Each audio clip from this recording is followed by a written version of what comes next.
Dans le cadre de rénover l'aspect footballistique du Mali, un pays qui regorge d'énormes talents mais en manque d'encadrement dans un environnement propice à leur développement, la FEMAFOOT, avec l'appui de la FIFA et du gouvernement malien, redonne de l'espoir à la population, surtout aux passionnés du football, avec l'avènement d'un centre technique de la FEMAFOOT. Résidant dans la zone aéroportuaire de Bamako, le centre sera bâti sur 20 hectares dont 10 sont déjà utilisés pour la matérialisation de 3 terrains de foot dont un terrain en gazon naturel et 2 terrains en gazon synthétique.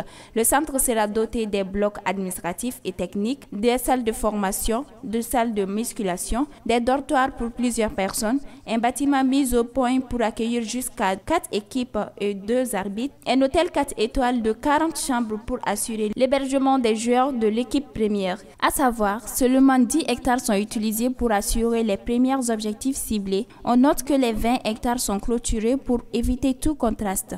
Une visite guidée fut faite aux représentants du ministre de la Jeunesse et des Sports, chargé de l'instruction civique et de la construction citoyenne. Je commencerai par dire que nous sommes venus, nous avons constaté que le rêve de la FEMAFOOT pour le football malien est en train de se réaliser. Et nous, département, nous sommes prêts à accompagner la FEMAFOOT dans la réalisation de ce rêve. Alors, je voudrais remercier au nom du ministre en charge des sports, Moussa Agater, remercier la fédération pour avoir associé le département à cette visite de chantier. Et comme vous le savez, le chantier, c'est un chantier de la FEMAFOOT en rapport avec la FIFA. Et la FEMAFOOT a bénéficié de l'accompagnement de l'État à travers la mise à disposition de la parcelle à hauteur de 20 hectares. Aujourd'hui, c'est la première visite de chantier. Au terme de la visite, nous avons constaté un niveau d'exécution des travaux assez satisfaisant parce que après cette visite guidée de l'architecte, nous avons relevé que les différents lots, les blocs qui composent le projet sont pour la moyenne à 40% d'exécution. Donc c'est un réel motif de satisfaction. Ce projet va combler les attentes du département et de la fédération en termes de développement du football. Le projet comprend le développement du football à la base avec l'académie, la promotion du football de haut niveau, donc ça comble nos attentes. Ça comble nos attentes à plusieurs titres. Vous avez constaté que nous procédons à des stages à l'extérieur du pays, à des coûts faramineux sur le budget d'État. Et la réalisation de ce projet nous permettra d'économiser tous ces sous. Donc, c'est pourquoi nous n'avons pas hésité, c'est pourquoi le ministre Moussa Agater n'a pas hésité à accompagner la FEMAFOOT dans la réalisation de ce projet. Et il est déterminé à accompagner la FEMAFOOT jusqu'à la fin, jusqu'à la réalisation effective de ce projet. Et nous renouvelons notre disponibilité à venir à l'inauguration parce que c'est un projet d'intérêt général. Merci. Du président de la FEMAFOOT. Aujourd'hui, c'est une grosse fierté pour nous de venir sur le site accompagné de l'autorité de tutelle qu'est le ministère de la Jeunesse et des Sports représenté par le secrétaire général et le directeur national des sports. Et ce que nous avons vu ce matin constitue une fierté pour nous. Parce que vous vous rappelez, lorsque nous avons demandé à la FIFA de nous accompagner à faire un nouveau centre technique pour le Mali, personne n'y croyait à l'époque parce que le Mali avait déjà bénéficié d'un centre qui est à Cayo.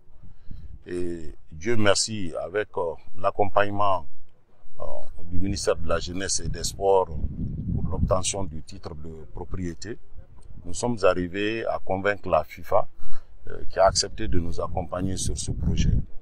Infantino lui-même est venu, Monsieur le Président, pour faire la pose de la première pierre accompagné du ministre de la Jeunesse et des Sports.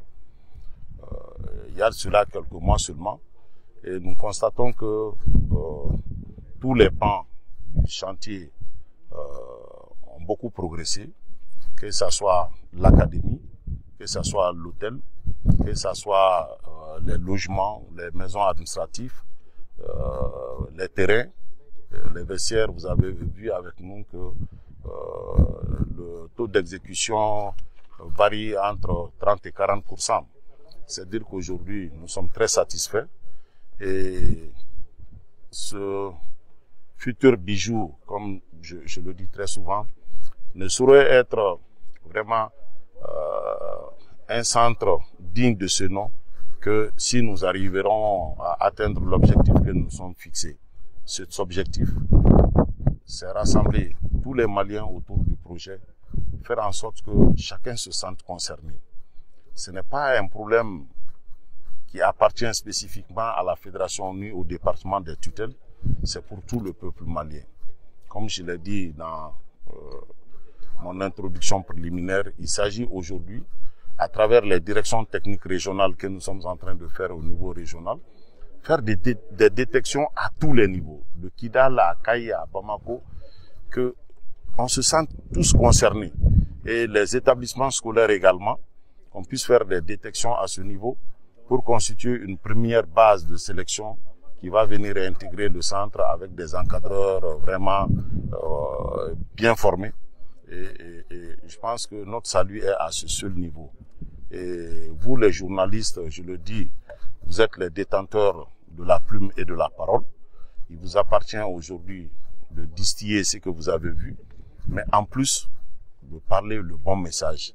Et ce bon message, c'est l'unité de tous les acteurs du football malien. Il faudrait qu'on arrive à se rassembler, qu'on arrive à être unis plus que jamais. Nous avons l'obligation de nous mettre ensemble si nous voulons réellement des résultats pour ce pays. La fédération, elle seule, ne peut pas. Le ministère non plus. Donc, il faut l'engagement de chacun et de tous. Je pense que si nous nous orientons dans cette dynamique, Inch'Allah, le Mali va atteindre l'objectif qui est de remporter les trophées comme le fait avec fierté aujourd'hui le Sénégal. Et les membres de la fédération, notons que les travaux du chantier sont confiés à des entreprises de construction du Mali et que ceux-ci assurent pouvoir finir les travaux d'ici 18 mois car les taux d'exécution varient déjà entre 30 et 40%. Ce projet comblera les attentes du ministère des Sports car non seulement il permettra d'économiser de l'argent employé pour la mise au vert de nos équipes à l'étranger, mais aussi ceux-ci pourront se former à domicile.